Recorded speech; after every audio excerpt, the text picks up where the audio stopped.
नमस्कार। ESPN 9 news आप देख रहे हैं। लोकसभा चुनाव जारी हैं और बीते सोमवार को देश की 18वीं लोकसभा के आम चुनावों की 5वें चरण का मतदान 8 राज्यों की 49 सीटों के साथ पूरा हुआ, जिसके बाद अब 2 चरण बाकी है, जहां पर अब 25 मई को छठे चरण की वोटिंग होगी।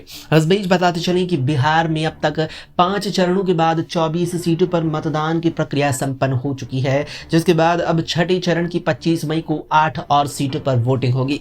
जिन 8 सीटों पर छठे चरण की 25 मई को मतदान होना है, और उसमें बिहार की सीवान लोकसभा सीट भी शामिल है। बता दें कि सीवान लगातार चर्चाओं में बनी हुई है, जिसका कारण है वहां से निर्दलीय उम्मीदवार हिना शाह।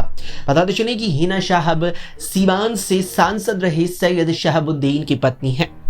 2014 और 2019 के लोकसभा चुनावों में आरजेडी के टिकट पर सीवान से हिना शाह ने चुनाव लड़ा था, लेकिन दोनों बार ही उन्हें हार का सामना करना पड़ा। जिसके बाद इन आम चुनावों में लालू प्रसाद यादव ने बड़ा फैसला लेते हुए सीवान लोकसभा सीट से हिना शाह का टिकट काट दिया, जिसके तुरंत बाद ही हिना शाह ने आरजेडी छोड़कर निर्दलीय उम्मीदवार के तौर पर सीवान में अपनी ताल ठोक दी। जिसके बाद से ही अब लगातार सीवान चर्चाओं में बनी हुई है, और ये सवाल लगातार चल रहा है कि क्या निर्दलीय चुनावी मैदान में उतरने से सीवान से क्या पहली बार जीत इस बार हिना शाह दर्ज करती नजर आएंगे।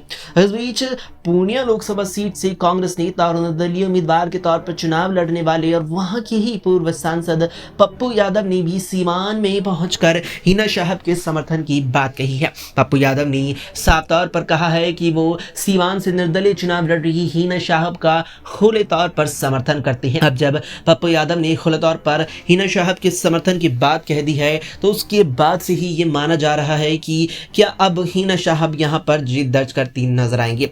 ऐसे में हिना शाह के सीवान से निर्दलीय चुनाव लड़ने के चलते माना जा रहा है कि उन्होंने मुख्य रूप से आरजेडी की चिंताएं बढ़ाई हैं, जबकि मुकाबले को त्रिकोणीय बनाने के साथ ही उन्होंने बीजेपी की राहें बहुत हद तक आसान कर दी हैं।